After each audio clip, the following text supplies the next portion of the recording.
Dois homens, dois destinos entrelaçados pelo sangue e pela cor da pele, agora enfrentam o preconceito de quem deveria protegê-los, sem que os agressores imaginem estar diante de dois dos mais altos patentes das forças de segurança. A tensão entre autoridade e discriminação explode num simples bar, onde uniformes e patentes deram lugar a roupas civis, mas o respeito jamais deveria ter sido esquecido. Antes de começarmos, não se esqueça de se inscrever no canal e comentar de onde você está assistindo. A noite em Serra Azul estava abafada, quando Daniel Thompson e David Thompson chegaram ao bar do Luiz. O estabelecimento, uma construção simples de tijolos aparentes com letreiro desgastado, era conhecido por sua clientela fiel, policiais fora de serviço e moradores antigos que frequentavam o lugar há décadas. Os irmãos gêmeos empurraram a porta de madeira pesada, sendo recebidos pelo som de conversas animadas e o cheiro de petiscos fritos. Ao entrarem, o burburinho diminuiu por alguns segundos. Os olhos dos frequentadores habituais percorreram os dois homens negros que não eram rostos conhecidos naquele ambiente predominantemente branco. Daniel, sempre atento aos detalhes, notou a mudança sutil na atmosfera, enquanto seu irmão manteve a postura ereta, herança dos anos de treinamento militar. 2 cervejas, por favor, pediu Daniel ao se aproximar do balcão de madeira polida pelo tempo. Luiz Barcelos, o proprietário de meia-idade com avental manchado, assentiu sem demonstrar expressão, embora seus olhos atentos registrassem cada movimento dos recém-chegados. Os gêmeos se acomodaram em banquetas no canto menos iluminado do balcão, tentando se misturar ao ambiente. David girou discretamente no assento, mapeando o local como faria em território hostil. Seu olhar encontrou 3 homens em uma mesa próxima à janela. Uniformes dobrados sobre cadeiras vazias denunciavam suas profissões. Aqueles 3 não tiram os olhos da gente, murmurou David, levando a garrafa gelada aos lábios. Daniel observou pelo reflexo no espelho atrás do balcão. Brett Colette, o mais velho dos 3 policiais, cochichava algo para Jailson Moura, que assentia com um sorriso torto. Ricardo Torres, o mais jovem do grupo, parecia desconfortável, mas não contestava. As conversas no bar haviam retomado seu volume normal, mas uma tensão pairava no ar. Luiz fingia limpar copos já secos, mas seu olhar alternava entre os irmãos e o grupo de policiais. O comerciante conhecia bem aquele tipo de situação. Seu estabelecimento já havia testemunhado confrontos antes. Relaxa, respondeu Daniel, em voz baixa. Estamos apenas tomando uma cerveja e vamos embora. Mas ambos sabiam que não seria tão simples. Brett agora falava mais alto, claramente querendo ser ouvido, enquanto Jailson batia com força o copo na mesa a cada risada forçada. O jovem Ricardo apenas observava, dividido entre a lealdade aos colegas e o visível desconforto com seus olhos vermelhos denunciavam embriaguez enquanto ele sorria de lado.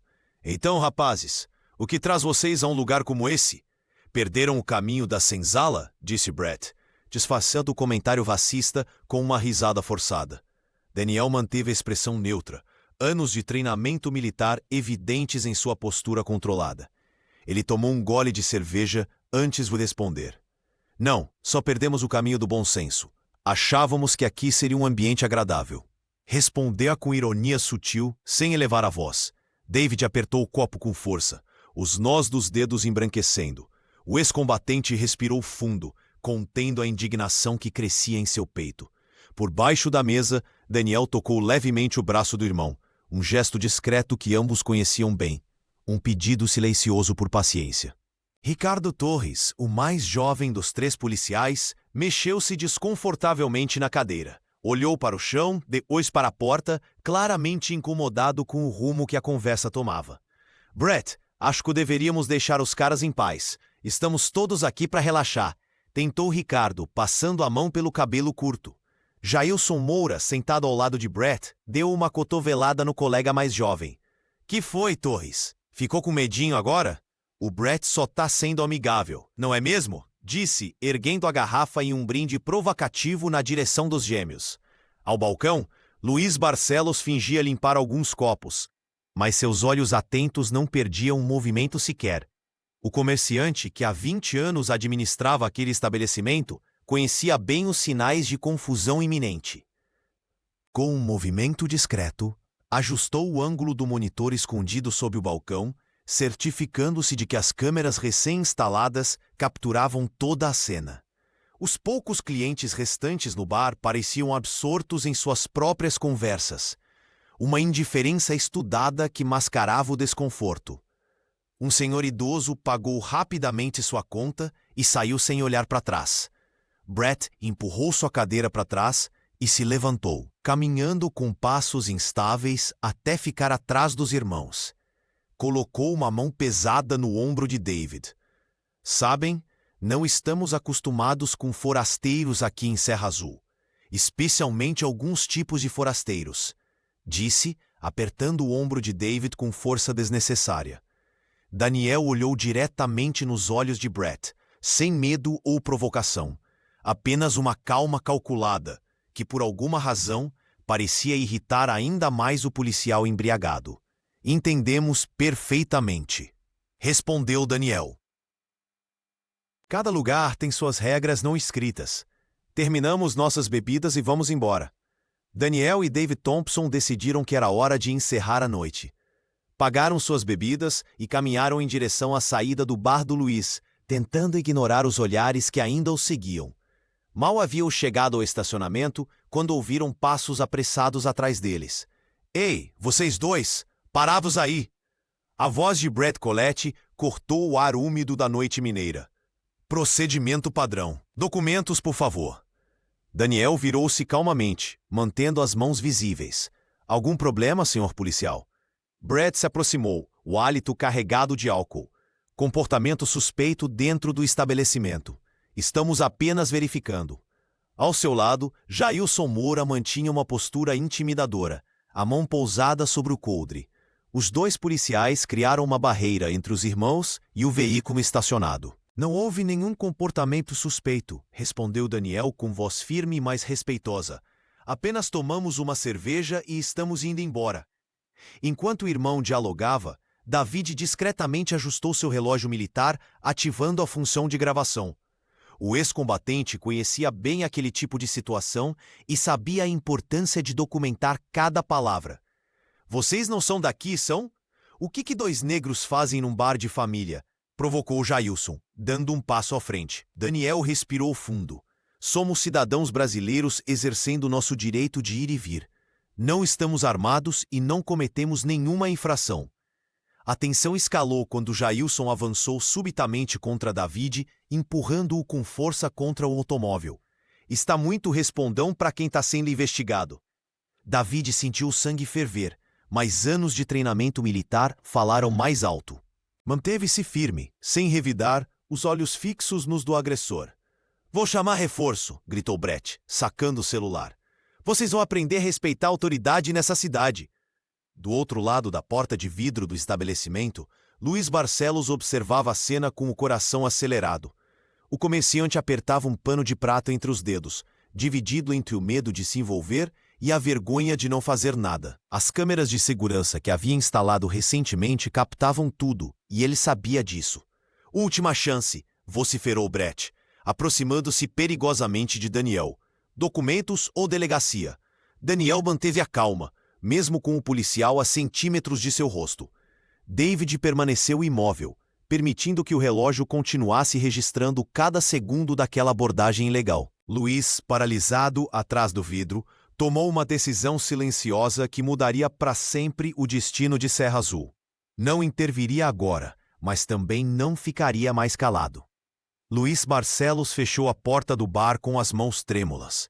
Pela vidraça, ainda podia ver os irmãos Thompson se afastando no estacionamento, enquanto Brett e Jailson voltavam para dentro, rindo alto como se nada tivesse acontecido.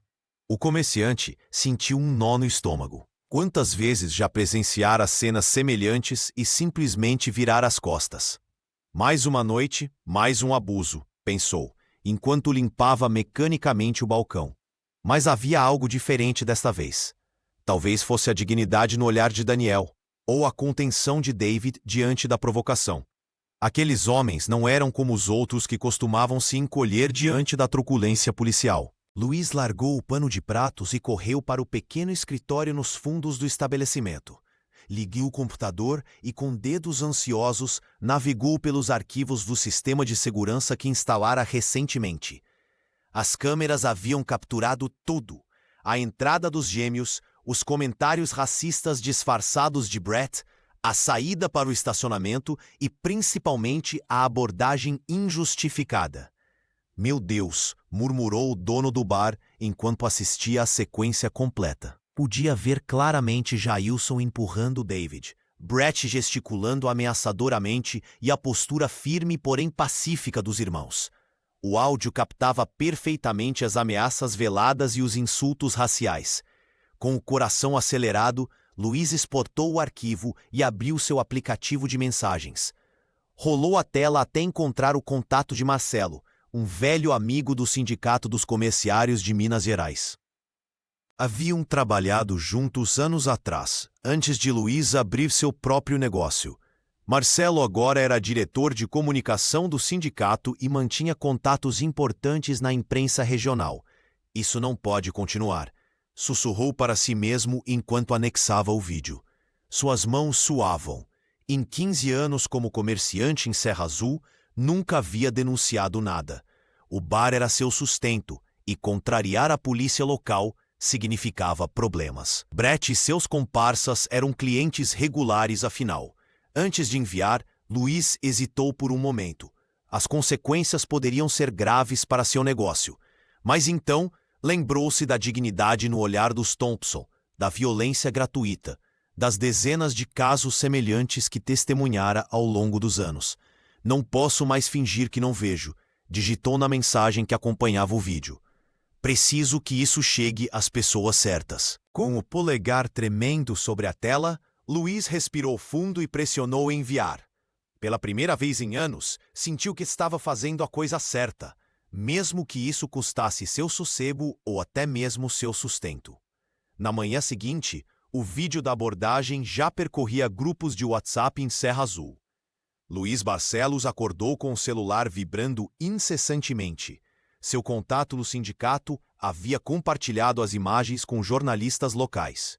Antes do meio-dia, as gravações já estavam em perfis com milhares de seguidores no Twitter e Instagram, acompanhadas de comentários indignados e chamados por justiça. Vocês viram o que aconteceu em Serra Azul? 2 homens negros sendo humilhados por policiais, dizia uma das postagens mais compartilhadas. A hashtag Justiça em Serra Azul ganhou força, e em questão de horas, internautas identificaram Daniel e David Thompson.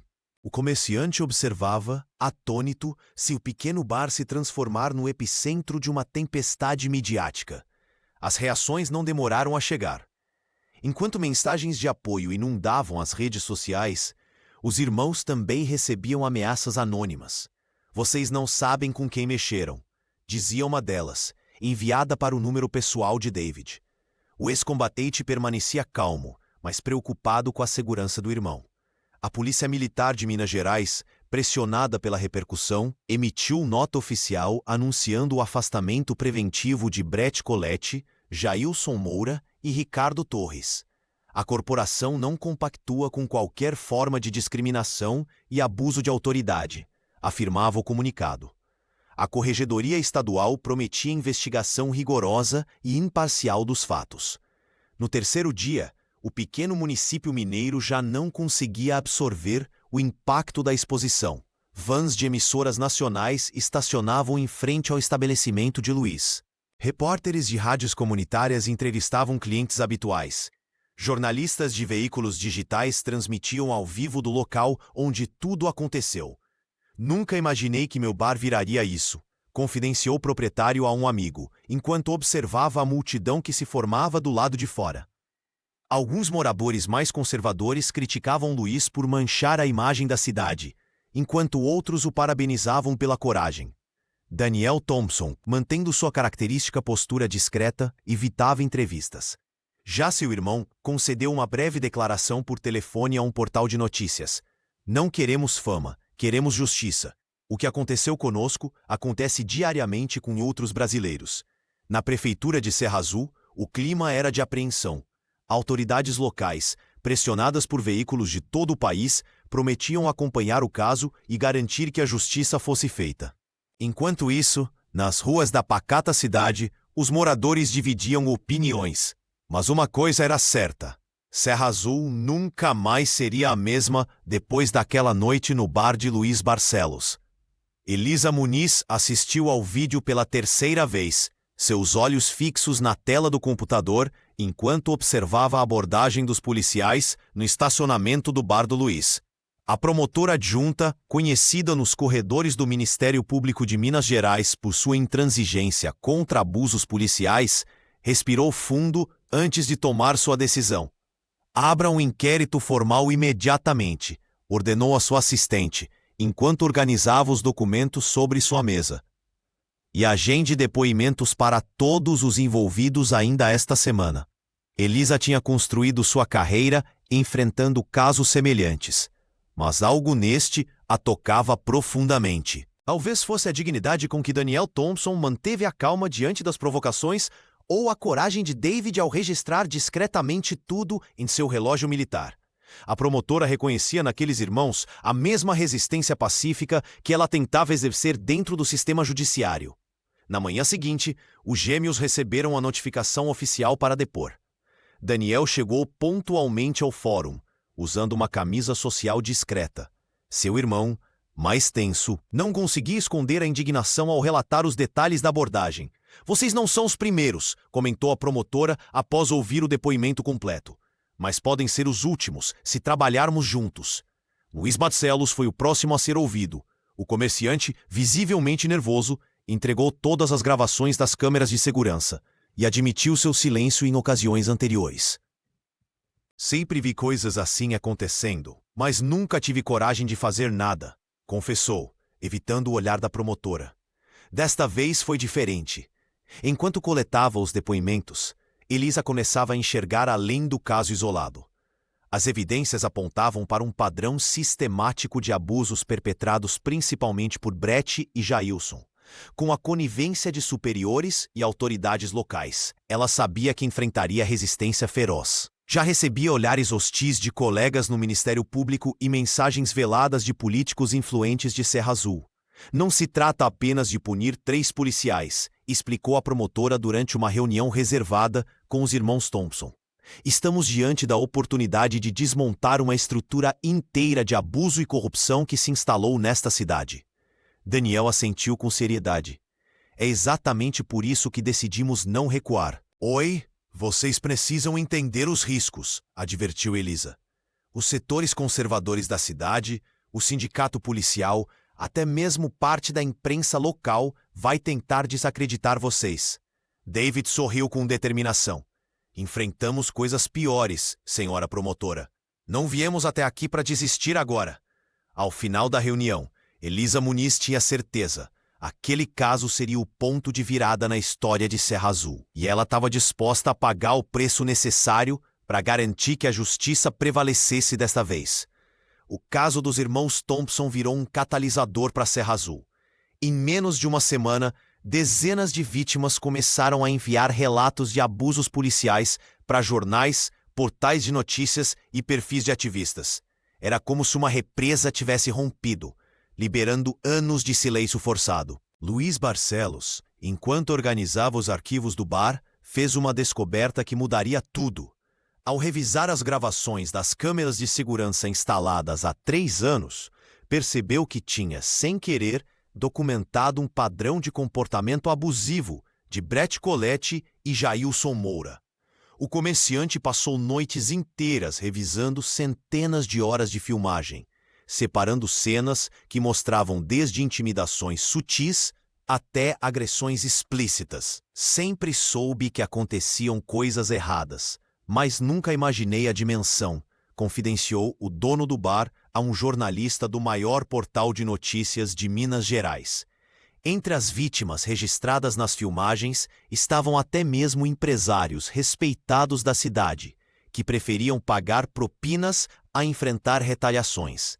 O material foi entregue a uma equipe de advogados voluntários que chegou à Serra Azul para apoiar o caso. Enquanto isso, Daniel e David Thompson receberam convites para depor em comissões de direitos humanos.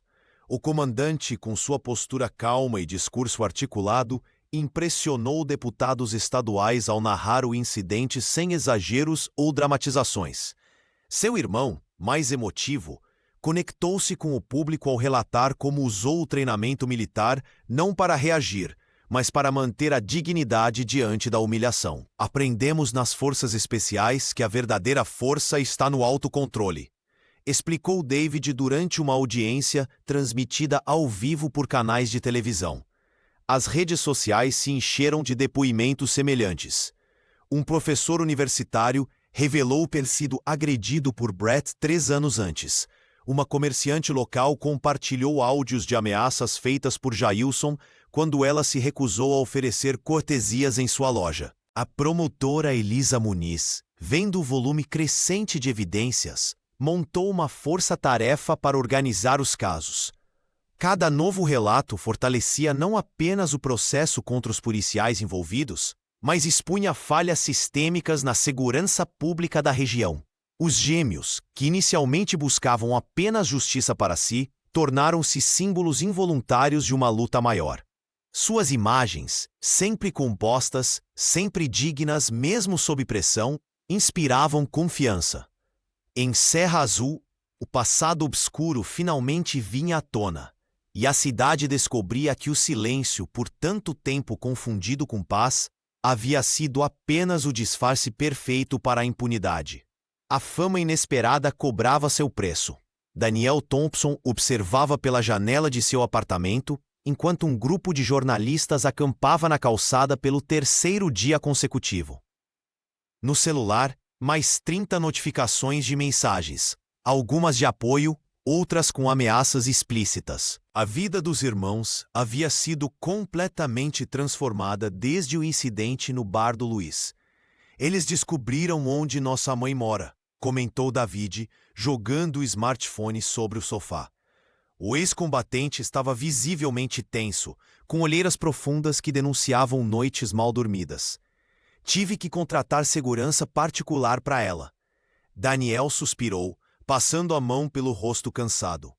O e-mail do Ministério da Defesa ainda estava aberto na tela de seu computador. Uma oferta para coordenar um novo departamento de relações comunitárias em Brasília. Era uma oportunidade única, com salário atrativo e a chance de implementar mudanças estruturais nas forças de segurança em nível nacional. E então, vai aceitar? Perguntou David, percebendo a hesitação do irmão. Como posso sair agora? Abandonar Serra Azul quando o caso ainda está correndo? E comandante balançou a cabeça. Sair daqui seria como dar as costas para todas aquelas pessoas que estão contando conosco. Enquanto isso, David mergulhava cada vez mais fundo na luta local. Havia começado a visitar famílias de outras vítimas de violência policial, coletando depoimentos e organizando encontros no espaço cedido por Luiz. A cada novo relato, seu temperamento impulsivo ficava mais difícil de controlar. Às vezes penso que estamos sendo ingênuos, confessou David, olhando para uma pasta cheia de documentos sobre casos semelhantes. Ficar calado e esperar o sistema funcionar, quantos anos mais até vermos mudança real? Daniel observou o irmão com preocupação. Conhecia aquele olhar determinado, o mesmo que David exibia antes de missões perigosas. Estamos fazendo diferença do nosso jeito, sem violência, com estratégia. E se não for suficiente? Questionou David, levantando-se inquieto. Elisa está enfrentando pressão enorme da corporação. Os comerciantes aliados de Brett estão boicotando o bar do Luiz. O sistema está reagindo. O dilema se aprofundava a cada dia. Enquanto Daniel acreditava no poder das instituições e na mudança gradual, David começava a defender ações mais diretas e visíveis. A discrição militar que sempre compartilharam agora os dividia. Temos que decidir, disse Daniel finalmente. Continuar nos bastidores ou assumir a linha de frente desta luta? O telefone tocou, interrompendo a conversa. Era Elisa Muniz, com novidades sobre o caso, e mais um pedido para que os irmãos dessem entrevista a um jornal nacional. O caminho da discrição parecia cada vez mais distante. Ricardo Torres não conseguia dormir há semanas. Cada vez que fechava os olhos, as imagens daquela noite no bar do Luiz voltavam com força total. Sentado na cozinha de seu apartamento às 3 da manhã, o policial militar contemplava o celular na mesa, onde dezenas de mensagens não respondidas de Brett Colette e Jailson Moura se acumulavam. Sua esposa e filhos dormiam, alheios à tempestade que se formava dentro dele. O afastamento preventivo da corporação havia sido apenas o começo. A Corregedoria da Polícia Militar de Minas Gerais o convocava diariamente para depoimentos cada vez mais incisivos. Ricardo sabia que era questão de tempo até que alguém descobrisse os outros casos, as abordagens violentas que ele testemunhara, os relatórios falsificados. "Preciso pensar na minha família", murmurou para si mesmo, passando as mãos pelo rosto cansado. Não era apenas o medo da prisão que o consumia, mas o peso da culpa. As palavras de sua mãe ecoavam em sua mente. "Um homem honesto dorme tranquilo." Na manhã seguinte, Ricardo tomou sua decisão. Com passos hesitantes, entrou no edifício do Ministério Público e pediu para falar com a promotora adjunta Elisa Muniz. A secretária o olhou com desconfiança. Afinal, ele era um dos policiais afastados no caso que agitava a Serra Azul. "Por que devo confiar em você?" perguntou Elisa, quando finalmente o recebeu em seu escritório. Seus olhos penetrantes estudavam o homem trêmulo à sua frente. "Porque eu não aguento mais ser cúmplice", respondeu Ricardo, a voz embargada. "E porque tenho provas." Durante as 4 horas seguintes, o policial revelou um esquema que ia muito além daquele incidente com os irmãos Thompson. Entregou um pendrive contendo gravações de rádio, onde Brett e Jailson combinavam abordagens seletivas, documentos internos com delatórios adulterados e uma lista de comerciantes que pagavam propina em troca de proteção. "Isso acontece há anos", explicou, mostrando fotos de reuniões entre policiais corruptos e empresários locais. Os irmãos Thompson foram apenas os primeiros a não abaixar a cabeça. Elisa ouvia atentamente, tomando notas. Quando Ricardo terminou, ela o encarou com seriedade. "Sabe o que está fazendo? Brett e Jailson têm conexões poderosas."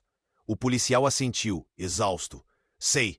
Por isso preciso de proteção, para mim e minha família."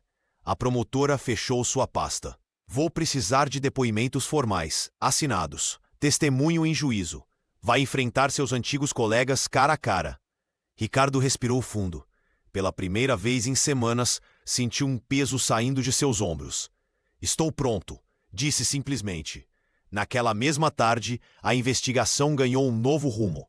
A confissão de Ricardo Torres transformou um caso de abordagem racista em uma operação contra a corrupção policial sistêmica. A pequena Serra Azul jamais seria a mesma. O bar do Luiz já não era mais o mesmo. Fitas de isolamento da imprensa demarcavam a entrada, enquanto repórteres de todo o Brasil se revezavam em plantões diários. Luiz Barcelos observava a transformação de seu estabelecimento com um misto de espanto e orgulho. "Nunca imaginei que meu bar se tornaria isso", confessou Luiz a Daniel, enquanto reorganizava as mesas para acomodar uma roda de conversa. "Passei anos fingindo não ver o que acontecia aqui." O antigo balcão de madeira, onde Brett Colette e seus comparsas costumavam intimidar clientes, agora servia como mesa de atendimento para advogados voluntários que ofereciam consultas gratuitas às vítimas de violência policial. O espaço dos fundos, antes usado para jogos de sinuca, transformou-se em sala de acolhimento psicológico. 3 vezes por semana, o estabelecimento fechava para o público geral e abria suas portas para reuniões comunitárias. Psicólogos, assistentes sociais e jornalistas comprometidos com a causa se revezavam em palestras e atendimentos. O celular de Luiz não parava de tocar, com pedidos de entrevistas e propostas de parcerias. "O senhor se tornou uma referência para muita gente", comentou David Thompson durante uma visita ao bar. "Está fazendo mais do que muitos políticos em anos de mandato." O comerciante, sempre tímido, agora falava com desenvoltura sobre direitos humanos e justiça social. Suas experiências como testemunha do caso e suas gravações haviam lhe dado credibilidade e autoridade moral.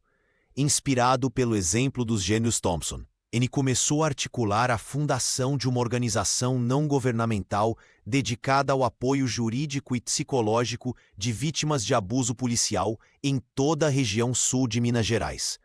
Acho que encontrei meu propósito aos 55 anos, disse Luiz à promotora Elisa Muniz, que visitava o local para uma reunião estratégica. Não posso mudar o passado, mas posso fazer diferença daqui para frente. O bar, que antes era evitado por parte da população negra da cidade, agora se tornava um ponto de encontro diverso e acolhedor. E Luiz, o homem que por anos escolheu o silêncio, encontrava finalmente sua voz. A reação da velha guarda de Serra Azul não demorou a aparecer. Enquanto Elisa Muniz avançava com as investigações, um grupo de vereadores e comerciantes influentes organizou uma reunião emergencial na Câmara Municipal. Liderados por Antônio Mendes, dono da maior rede de supermercados da região e financiador de campanhas políticas, eles traçaram uma estratégia para desacreditar tanto a promotora quanto os irmãos Thompson. Esses militares vieram de fora para desestabilizar nossa cidade, declarou o vereador Paulo Rezende em entrevista ao jornal local, Notícias de Serra Azul. O periódico, conhecido por sua linha editorial conservadora, passou a publicar diariamente matérias questionando a idoneidade de Daniel e David, insinuando que os gêmeos teriam antecedentes criminais em outros estados. Informação completamente falsa. Nas redes sociais, montagens grosseiras mostravam os irmãos em situações comprometedoras, enquanto Elisa era acusada de ter motivações políticas para perseguir policiais honestos. O sindicato policial, por sua vez, emitiu nota oficial ameaçando processar a promotora por abuso de autoridade e os Thompson por calúnia contra a corporação. Luiz Barcelos também se tornou alvo. Comerciantes locais começaram a boicotar seu estabelecimento e fornecedores cancelaram entregas sem explicação. O dono do bar, antes respeitado pela comunidade, agora era chamado de traidor pelos apoiadores dos policiais afastados. Estão tentando-lo silenciar com medo, comentou David para seu irmão enquanto observavam cartazes difamatórios espalhados pela cidade. Daniel, mantendo sua habitual calma, apenas respondeu: é assim que sistemas corrompidos reagem quando são expostos. Apesar da pressão, um movimento contrário começou a ganhar força. O pastor Joaquim Silveira, da Igreja Metodista, abriu as portas do templo para uma vigília pela justiça. Dona Conceição, líder comunitária do bairro São José, organizou uma caminhada silenciosa até a Praça Central. Estudantes universitários criaram um comitê de apoio aos irmãos e à promotora. As manifestações, sempre pacíficas, cresciam a cada dia. Moradores que antes temiam se posicionar, agora apareciam com camisetas estampadas com a frase Serra Azul por Justiça. Nas paredes da cidade, grafites retratavam os rostos dos gêmeos como símbolos de resistência. Eles não esperavam que a população reagisse assim, comentou Elisa durante uma reunião com sua equipe. A velha guarda subestimou o poder do exemplo que Daniel e David representam. Enquanto a cidade se dividia entre apoiadores e detratores, os irmãos Thompson continuavam firmes em sua postura digna, respondendo às acusações apenas com fatos e mantendo a serenidade que os caracterizava desde o primeiro momento naquele bar que agora simbolizava muito mais que um simples estabelecimento comercial. O céu ainda estava escuro quando viaturas da Polícia Federal cercaram a Delegacia Central de Serra Azul. Elisa Muniz, após 3 meses de investigação meticulosa, finalmente conseguira a autorização judicial para a operação. Ela desceu do carro com passos firmes, acompanhada por agentes federais e membros do Ministério Público. Temos mandado para acessar todos os arquivos físicos e digitais, anunciou a promotora adjunta ao delegado de plantão, que recebeu o documento com mãos trêmulas. Em questão de minutos, equipes técnicas começaram a desmontar computadores, recolher pastas e lacrar gavetas. Funcionários da delegacia observavam atônitos enquanto décadas de documentos eram organizados e catalogados. Nas ruas adjacentes, moradores se aglomeravam, alguns ainda de pijama, atraídos pelo movimento incomum de viaturas e pelo zum-zum que já corria pela cidade. Jornalistas locais chegaram rapidamente, seguidos por equipes de TV nacionais que já cobriam o caso dos irmãos Thompson. O burburinho crescia a cada hora, enquanto caixas e mais caixas eram retiradas do prédio. Luiz Barcelos apareceu entre a multidão, observando em silêncio, com um misto de satisfação e incredulidade no olhar. Por volta do meio-dia, Elisa concedeu uma breve entrevista nos degraus da delegacia. Encontramos evidências de 43 denúncias formais que foram sistematicamente ignoradas nos últimos 5 anos, revelou, mantendo o tom sóbrio. A maioria delas envolvia diretamente os policiais Brett Colette e Jailson Moura. A promotora explicou que documentos indicavam um esquema de proteção política aos 2 agentes, registros de ocorrências alterados, testemunhos ignorados e investigações arquivadas sem justificativa formavam um padrão claro de corrupção institucional. O que vemos aqui não é apenas o caso isolado dos irmãos Thompson, mas uma estrutura que permitiu e incentivou abusos por anos. Continuou Elisa, enquanto técnicos carregavam servidores de dados para os veículos oficiais. À tarde, Daniel e David foram vistos brevemente observando a operação de longe. Os gêmeos não deram declarações, mas sua presença silenciosa foi registrada por fotógrafos. Um grupo de apoiadores se formou espontaneamente ao redor deles, alguns oferecendo abraços, outros simplesmente acenando em solidariedade. À noite, quando a operação foi concluída, Serra Azul já não era a mesma. Nas praças, bares e casas, o assunto era um só: a queda da velha ordem. Moradores que antes se calavam, agora compartilhavam histórias de abusos sofridos. A cidade, por décadas silenciada pelo medo, finalmente encontrava sua voz. Isso é apenas o começo, comentou Elisa para sua equipe, enquanto observava os últimos documentos sendo catalogados.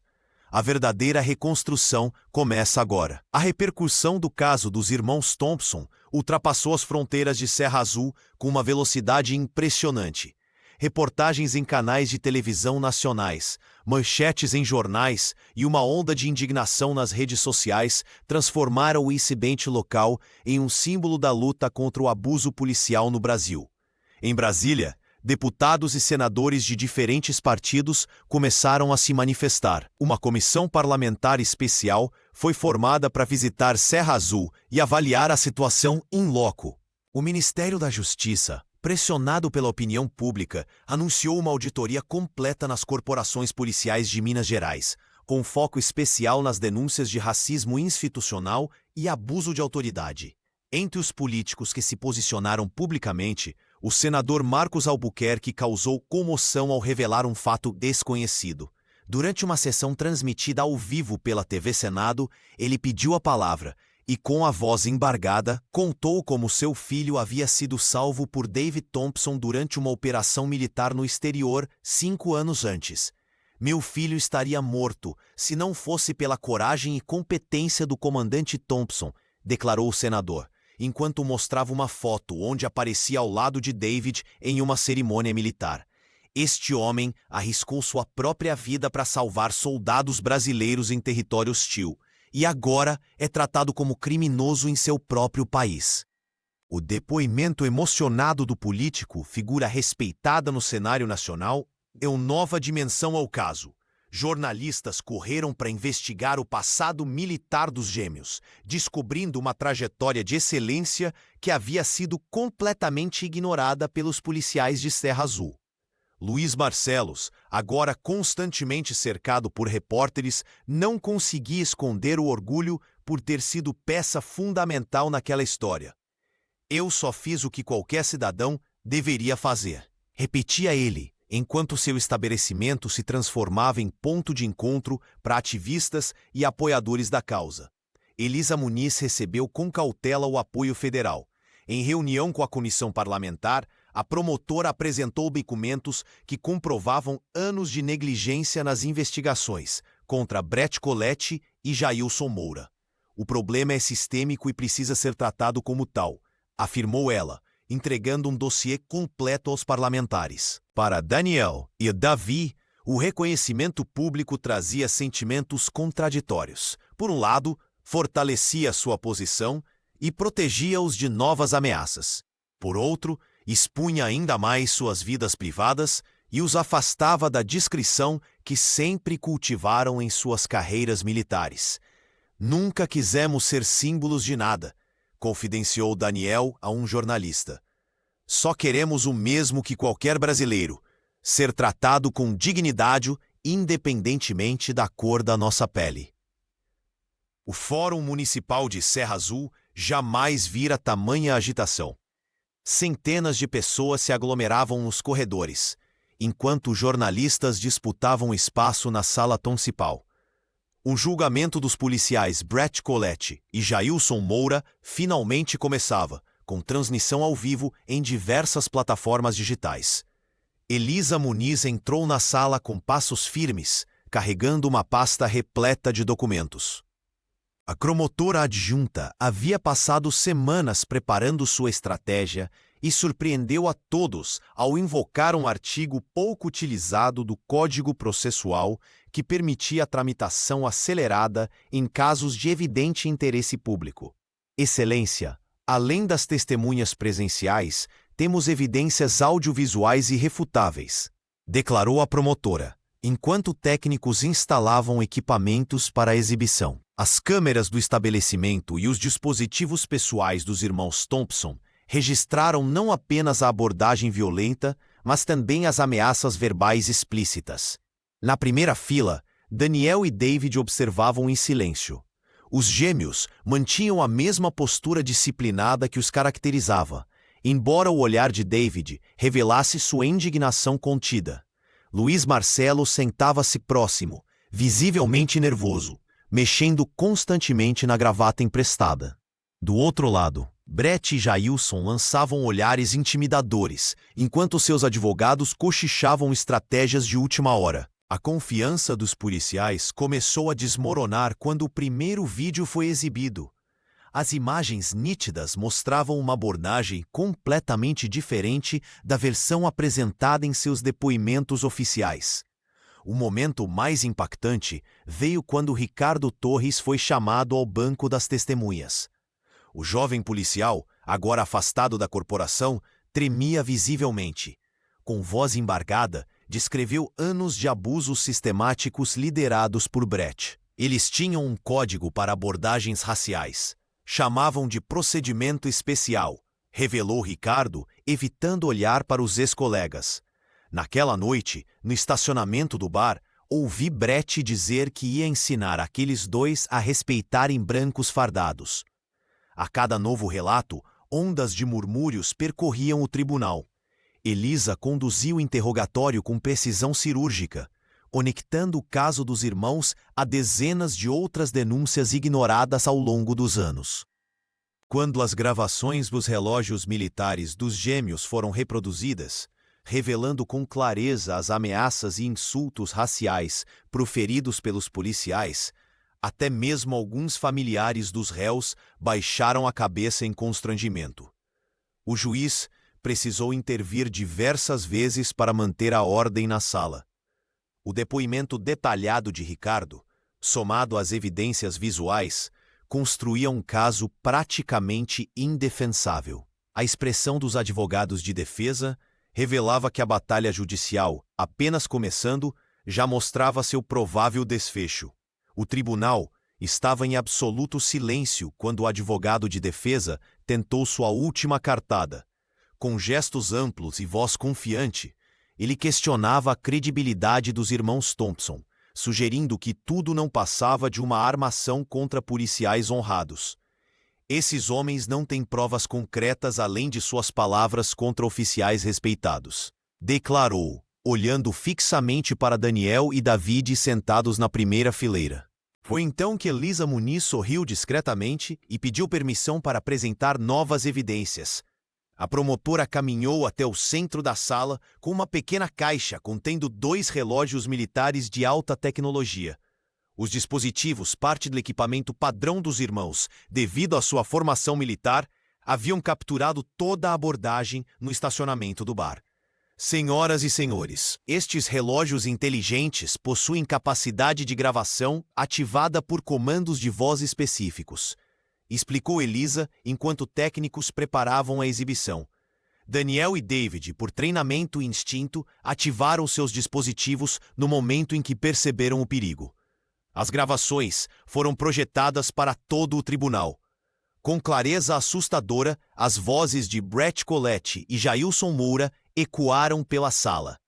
Vamos dar um jeito nesses pretos metidos, e depois a gente inventa qualquer história, ninguém vai acreditar neles mesmo. O rosto de Ricardo Torres, que assistia ao julgamento como testemunha de acusação, contorceu-se em vergonha ao ouvir sua própria voz tímida, sugerindo que deixassem os rapazes em paz. Luiz Barcelos, sentado próximo aos gêmeos, não conseguiu conter as lágrimas. O comerciante, que há meses vinha transformando seu estabelecimento em ponto de apoio para vítimas de violência policial, apertou o ombro de David em solidariedade. A defesa tentou argumentar que as gravações poderiam ter sido manipuladas, mas os peritos confirmaram sua autenticidade. Mais devastador ainda foi o momento em que as imagens mostraram Brett planejando como falsificar um boletim de ocorrência caso os irmãos tentassem denunciá-los. O que os réus não sabiam, continuou a promotora, é que estavam ameaçando 2 homens treinados nas mais altas patentes militares. Homens que aprenderam a documentar situações de risco como procedimento padrão. O juiz observava atentamente enquanto os vídeos revelavam a disciplina impressionante dos gêmeos, que mesmo sob ameaças mantiveram a calma e não revidaram as provocações.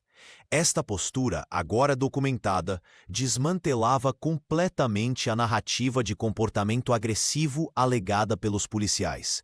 No final da sessão, enquanto o público comentava as revelações, Daniel olhou para seu relógio, o mesmo que agora poderia mudar o rumo da justiça em Serra Azul.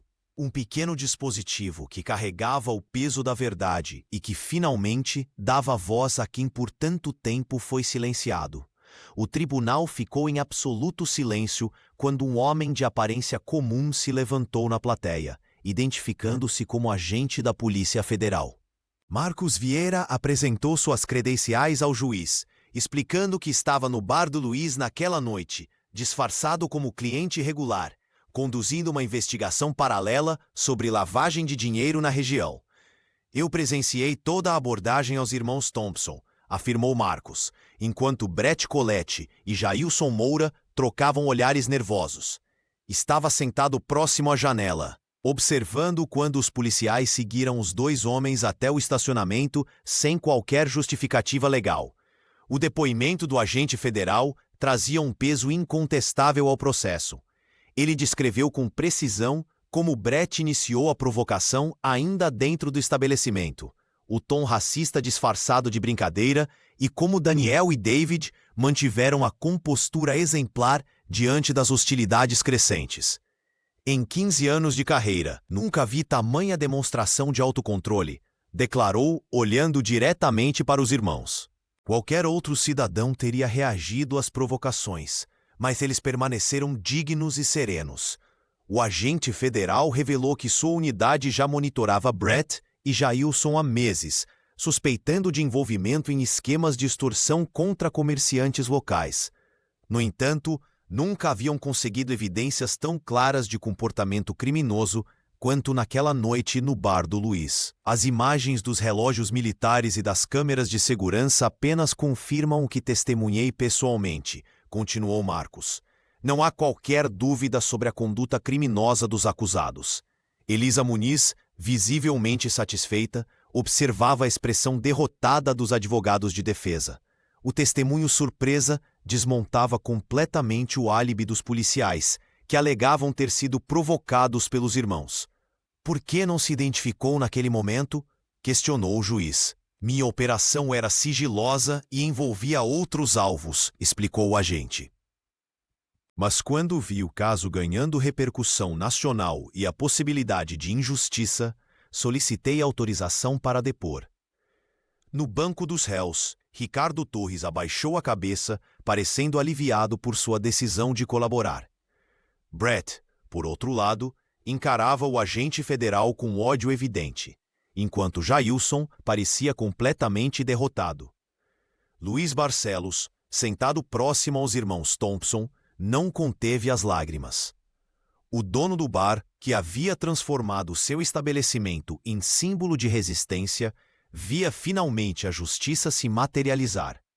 Daniel e David permaneciam serenos com a mesma dignidade que demonstraram naquela noite fatídica. A justiça, que antes parecia uma possibilidade distante em Serra Azul, agora se tornava praticamente inevitável. O juiz Matheus Andrade bateu o martelo com firmeza. O silêncio no fórum era absoluto quando ele anunciou a sentença. Brett Colete, Jailson Moura e Ricardo Torres foram condenados por abuso de autoridade, injúria racial e formação de quadrilha. O magistrado, com voz firme, determinou penas diferenciadas, mais brandas para Ricardo, em reconhecimento à sua colaboração decisiva com a justiça. Daniel Thompson fechou os olhos por um momento, sentindo o peso daquela vitória. Ao seu lado, David apertou discretamente seu ombro, num gesto silencioso de cumplicidade que dispensava palavras. Os irmãos haviam percorrido um longo caminho desde aquela noite no bar do Luiz. Elisa Muniz organizou seus documentos com um sorriso contido.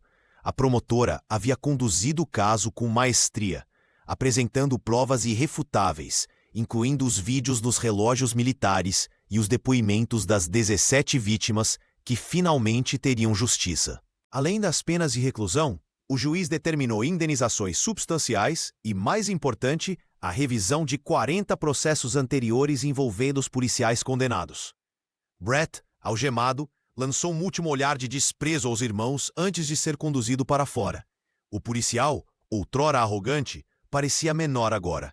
Jailson mantinha os olhos fixos no chão, enquanto Ricardo, visivelmente aliviado com sua pena reduzida, assentiu brevemente na direção de Elisa.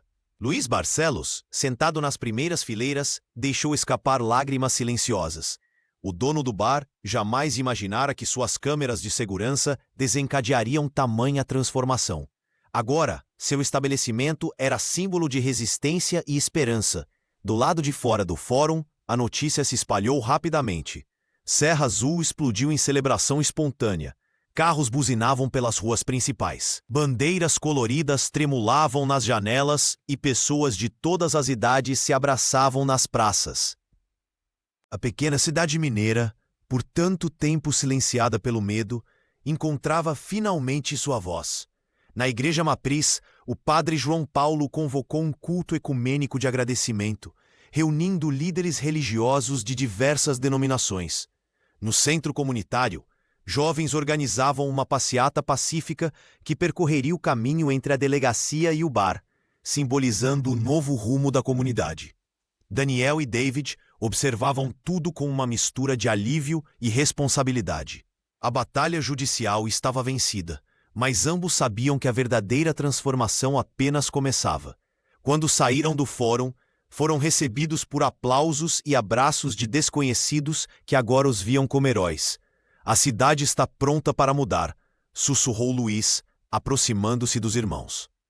E pela primeira vez em muitos meses, os três homens sorriram sem reservas, enquanto Serra Azul celebrava não apenas uma vitória judicial, mas o nascimento de uma nova era. 3 meses após o julgamento, Luiz Barcelos inaugurou oficialmente a sede da ONG Olhos Abertos, no andar superior de seu bar. O espaço, antes usado como depósito, transformou-se em um centro de acolhimento para vítimas de violência institucional. Nas paredes, fotos documentavam a trajetória que mudou Serra Azul, desde a noite da abordagem até a condenação dos policiais. Nunca imaginei que meu estabelecimento se tornaria um símbolo de resistência, confessou o comerciante durante a cerimônia de inauguração, visivelmente emocionado. O bar agora ostentava uma placa de bronze na entrada. Aqui, a justiça começou a mudar. Todas as quintas-feiras, o local recebia debates sobre direitos civis, reunindo estudantes, advogados e ativistas da região. Daniel Thompson, Após recusar 3 convites anteriores, finalmente aceitou um cargo estratégico no Ministério da Defesa em Brasília. O militar assumiu a coordenação nacional de um programa de policiamento comunitário, aplicando sua experiência para reformular protocolos de abordagem em todo o país. Precisamos transformar nossa dor em mudança estrutural, explicou Daniel em sua primeira entrevista coletiva na capital federal. O que aconteceu em Serra Azul não pode ser apenas um caso isolado de justiça. Enquanto isso, David optou por um caminho diferente, mais complementar ao do irmão. O ex-combatente desenvolveu um programa de treinamento antirracista para forças policiais e militares, viajando por quartéis e academias de polícia. Apesar das viagens constantes, mantinha a residência em Serra Azul, retornando sempre aos finais de semana. Meu irmão trabalha nas estruturas de poder. Eu prefiro estar no campo, olho no olho, comentou Davi durante uma das rodas de conversa no bar de Luiz. Precisamos atacar o problema por todos os lados. A transformação pessoal de Luiz impressionava a todos. O homem antes tímido e receoso agora falava com desenvoltura em eventos públicos, compartilhando sua história de omissão e posterior despertar. Seu telefone não parava de tocar com pedidos de orientação de comerciantes de outras cidades. A ONG rapidamente se tornou referência regional, oferecendo apoio jurídico e psicológico gratuito. Com financiamento de fundações internacionais e doações da comunidade local, Luiz conseguiu contratar uma equipe permanente, incluindo um advogado e uma psicóloga.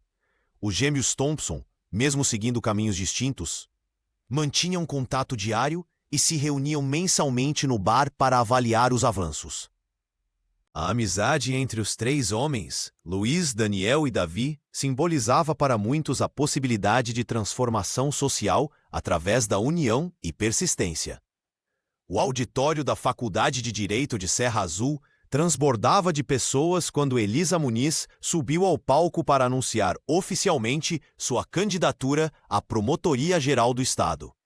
Vestida com um terno azul marinho impecável, a promotora adjunta irradiava a confiança de quem havia enfrentado um sistema corrupto e saído vitoriosa. Serra Azul me ensinou que a justiça não é apenas um conceito abstrato, mas uma prática diária que exige coragem, declarou Elisa, enquanto a plateia a aplaudia de pé. O caso Thompson havia se transformado em sua plataforma de campanha, mas também em seu testemunho pessoal. Pela primeira vez em público, a promotora compartilhou sua própria história. Aos 22 anos, ainda estudante de direito, ela mesma havia sido vítima de assédio policial durante uma abordagem injustificada. Aquela experiência traumática, que por anos manteve em segredo, agora se tornava combustível para sua luta.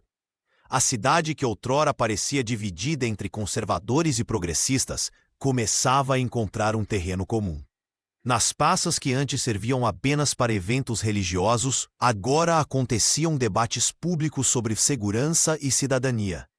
O comércio local, inicialmente temeroso com as mudanças, percebia que a nova imagem de Serra Azul como símbolo de resistência atraía visitantes e investimentos. Luiz Barcelos, sentado na primeira fila do auditório, sorria discretamente. Seu estabelecimento, agora conhecido como Bar da Cidadania, havia se tornado ponto de encontro para estudantes, advogados e ativistas. O comerciante, que antes temia represálias por seu envolvimento no caso, agora era convidado para palestras em outras cidades. Nossa maior vitória não foi apenas punir os culpados, mas transformar o medo em diálogo, continuou Elisa em seu discurso. Quando Daniel e Davi entraram naquele bar, não imaginavam que estariam mudando para sempre o DNA desta comunidade. Nos bairros periféricos, onde antes reinava o silêncio diante de abusos, agora funcionavam núcleos comunitários de direitos humanos. Jovens negros que antes evitavam certos espaços públicos por medo de abordagens violentas começavam a ocupar a cidade com mais confiança. A nova delegacia, sob comando reformulado, implementava protocolos de abordagem inspirados em modelos internacionais. Câmeras corporais tornaram-se obrigatórias, e os índices de denúncias contra policiais caíram drasticamente nos primeiros meses.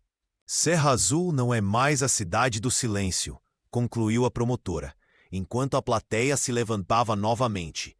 Somos agora a cidade da voz, da transparência e da justiça real. Ao final do evento, enquanto cumprimentava apoiadores, Elisa recebeu uma mensagem em seu celular. Era de Daniel Thompson, agora em Brasília. Serra Azul sempre terá uma parte de nós. E agora, finalmente, tem sua voz. 2 anos após os eventos em Serra Azul, a história dos irmãos Thompson ganhou as telas de todo o Brasil. O documentário Silêncio e Coragem, produzido por uma grande plataforma de streaming, ultrapassou fronteiras e se tornou o mais assistido em toda a América Latina.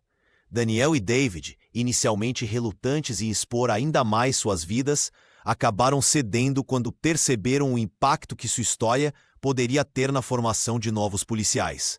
O Bar do Luiz, agora conhecido como Ponto de Encontro pela Dignidade, transformou-se em parada obrigatória para ativistas, estudantes de direito e turistas. Luiz Barcelos, antes um simples comerciante, agora ministrava palestras em universidades sobre o poder da ação individual. As paredes do estabelecimento exibiam orgulhosamente a placa comemorativa e fotos dos momentos decisivos daquela noite que mudou tudo. Nas academias policiais de Minas Gerais, o caso Thompson tornou-se estudo obrigatório. Recrutas assistiam às gravações dos relógios militares dos irmãos como exemplo do que nunca fazer em abordagens. Ricardo Torres, após cumprir pena reduzida, dedicava-se a visitar estas academias, compartilhando sua experiência como advertência aos novos agentes. Daniel aceitou definitivamente o cargo no Ministério da Defesa, onde implementou protocolos de conduta baseados em sua experiência. Seu irmão continuou em Serra Azul, coordenando o programa de treinamento antirracista que já havia capacitado mais de 1.000 policiais em todo o estado. A distância física não diminuiu a cumplicidade entre os gêmeos, que se consultavam diariamente sobre decisões importantes. O preço da exposição, contudo, foi alto. David raramente conseguia caminhar tranquilamente pelas ruas sem ser reconhecido. Daniel teve que mudar 3 vezes de endereço em Brasília devido a ameaças. Ambos perderam a privacidade e o anonimato que tanto prezavam. Elisa Muniz, agora promotora-geral do Estado, mantinha contato frequente com os irmãos e Luiz. Seu gabinete tornou-se referência nacional em combate à violência policial. E sua candidatura ao Senado ganhava força a cada dia. Quando questionados sobre arrependimentos, os gêmeos sempre respondiam da mesma forma. A justiça tem seu preço, mas a omissão custa muito mais. Em todo o Brasil, jovens negros passaram a carregar relógios similares aos dos irmãos, não apenas como dispositivos de segurança, mas como símbolos de resistência pacífica e inteligente. O legado dos Thompson transcendeu o caso específico, provando que a disciplina, a estratégia e a dignidade podem ser armas mais poderosas que a violência.